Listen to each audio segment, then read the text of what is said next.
தாங்கி தாங்கி என் கடைக்கு தேடி குடிக்க வந்தாரோ அந்த கிழவனுக்கு நானே செருப்பை மாற்றி விடுவேன் என்று நாள் குறிக்கிறார். ஒட்டுமொத்த ஊடகமும் அந்த டீ கடைக்காரரை கொண்டாடுகிறது. டீ கடைக்காரரை கொண்டாடுகிறது. இதுபோல் ஒருவரை பார்த்ததே இல்லை என்று பேசத்த போகிறார்கள். நாள் வருகிறது, நாள் வருகிறது. ஒட்டுமொத்த டிவி எல்லா கேமராவும் அந்த கிழவன் கால்களை படம் பிடிக்கிறது. கிழவன் அழுது கொண்டே வருகிறார். நாட்டுடைய அந்த டீ கடைக்காரர் நரேந்திர மோடி என்று உமைக்கு வைத்துக் கொள்ளுங்கள். அந்த கிழவனுக்கு செருப்பை மாட்டுகிறார். அந்த கிழவன் எடுத்து கையெடுத்து கும்பிட்டு, ஐயா ரொம்ப நன்றிங்க, ஏங்க இப்ப நல்ல பிரதமர் தானே, சரிதானே அப்படின்னு நமக்கு தோணும். அப்ப சொல்றாரு அந்த கிழவன், ஐயா எனக்கு வயசு 80, எனக்கு செருப்பு மாட்டிட்டீங்க, ரொம்ப நன்றி. என் பேரை மட்டும் வராங்கய்யா, அவனுக்கு வயசு 7ங்கய்யா, அவனுக்கு ஒரு செருப்பு மாட்டுங்கய்யாங்கிறாரு. கூட்டிட்டு வாங்குங்கிறார். பேரை வர்றான், சின்ன பையன், அவனுக்கு செருப்பை மாட்டாங்க. அவன் உதறான், திருப்பி மாட்டாங்க, உதறான். 2 காலை இருக்க பிடிச்சிட்டு கையை இருக்க பிடிச்சு மாட்டாங்க, திருப்பி உதறான்.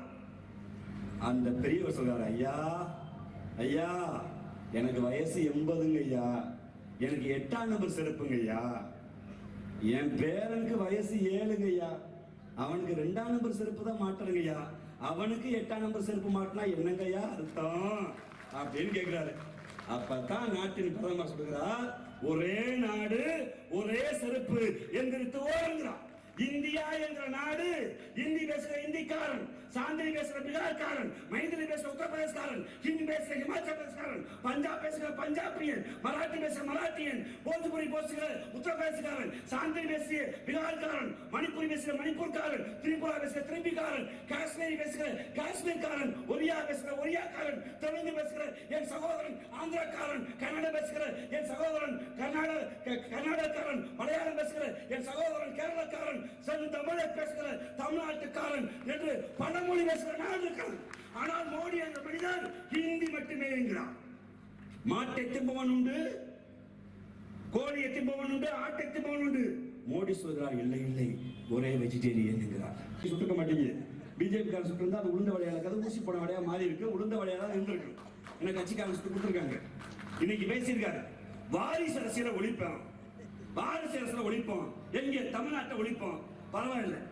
ஆனா வாரிசு அரசியலை ஒழிப்போம் சொல்ற மோடி யாரோட கூட்டணி வச்சிருக்காரு பாப்போமா? யாரோட கூட்டணி வச்சிருக்காரு? வாரிசு புது விளக்கம் கொடுத்தாரு ஐயா மோடி. என்ன விளக்கம் தெரியுமா? கட்சியை வழிநடத்துவர்கள் வாரிசாக இருக்கக்கூடாது. நம்மளால மறந்துட்டாங்க, வாரிசுனா அப்ப வரக்கூடாது, பரவாயில்ல, கட்சியை வழிநடத்த கூடாது. ஏன்னா சில பேர் நம்ம கேள்வி விட்டோம், ராஜ்நாத் சிங் மையன் எம்எல்ஏ இருக்காரு, அமித்ஷாவுடைய மையன் எம்எல்ஏ இருக்காரு, இங்க தமிழிசை அக்கா ஆளுநரா இருக்கு, இப்படி கேள்வி கேட்டோம்னா உடனே புது தத்துவம் சொன்னாரு, யாரெல்லாம் கட்சியை வழிநடத்துகிறார்களோ அதுதான் வாரிசு. சரி, அதுதான் வாரிசு பார்ப்போமா? இந்த பாஜக யாரோட கூட்டணி வச்சிருக்காங்க தெரியுமா? அண்ணன் ஜான் பாண்டியன், அண்ணன் ஜான் பாண்டியன், அந்த ஜான் பாண்டியுடைய அண்ணன் தலைவர், அவங்க மனைவி அக்கா பொதுச் செயலாளர், அவங்க மனைவி பொதுச் செயலாளர்.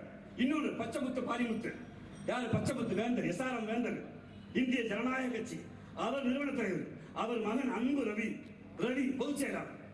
அடுத்து புதிய நீதி கட்சி, முதலியார் கட்சி இருக்கு, புதிய நீதி கட்சி தலைவர் நிறுவன தலைவர் சமூகம், பொதுச் செயலாளர் அவர் அன்பு மகன் யாரு? ரவி. அடுத்த கட்சி கூட்டணி வச்சிருக்காங்க. தேமுதிகவுக்கு கதவு வாசல் திறந்திருக்கு. தலைவர் நிறுவன தலைவர் மதிப்புக்கு மறைந்து போன பெரும் மரியாதைக்குரிய மக்கள் போட்டுக்கிற தலைவர் விஜயகாந்த், பொதுச் செயலாளர் அவங்க மனைவி, இளைஞர் செயலாளர் அவங்க மச்சான். அடுத்து பாட்டாளி மக்கள் கட்சியோட நிறுவன தலைவர் ஐயா டாக்டர் மருத்துவர் ராமதாஸ், அவருடைய இளைஞர் தலைவர் ஐயா யாரு? அன்புமணி ராமதாஸ். அடுத்து புதிய தமிழகத்தில் அண்ணன் கோரிக்கை வச்சிருக்காரு, அண்ணன் வேணாங்கிறாரு. தலைவர் யாரு? கிருஷ்ணசாமி ஐயா. இளைஞர் தலைவர் சியாம். முதுலுக்கு அழுக்க முதல்ல சொரிச்சு வெளியே அனுப்பிட்டு அப்புறம் வந்து கேள்வி. இந்த தத்துவம், அன்பு கொண்ட மக்களே, இந்தியா என்பது பல்வேறு மொழி பேசுகிற மக்களுடைய நாடு. இந்த நாட்டுக்குள் வந்து ஒன்று பேசி இந்திய ஜனநாயகத்தை குளிதோண்டி புதைக்கிற வேலையை மோடி செய்து கொண்டிருக்கிறார். அந்த மோடியை வீழ்த்துவதற்கான தேர்தல் இந்த தேர்தல். ஏன் வீழ்த்த வேண்டும்?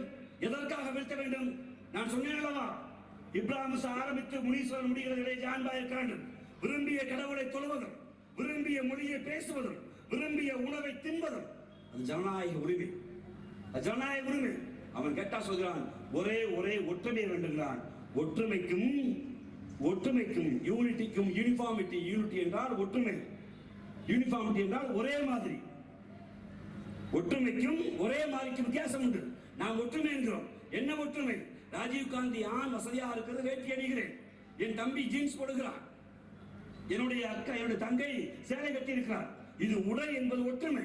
ஆனால் பெண்ணுக்கு ஏற்ற உடையை அவள் அணிகிறாள், ஆணுக்கு ஏற்ற உடையை நான் அணிகிறேன். ஒற்றுமைக்குள் வேற்றுமை வேண்டும். நான் ராமநாதபுரத்தை பிறந்தவன். காலையில கருவாடு பழைய வச்சு ஏன் சோறு. ராஜபாளையத்துக்கு கருவாடுனா ஆகா வீசுமே, வீச்சம் அடிக்குமே. கருவாடு என் பண்பாடு. ஆனால் கருவாடு இல்ல, அது உங்கள் பண்பாடு. உணவு என்பது ஒற்றுமை. ஆனால் விரும்பிய உணவை என்ன பண்றது? சாப்பிடுவது என்பது ஒரே ஒரே வராது. இந்த மோடிக்கு ஒரே என்கிற மனப்பிறவுக்காக இருக்கிறார்.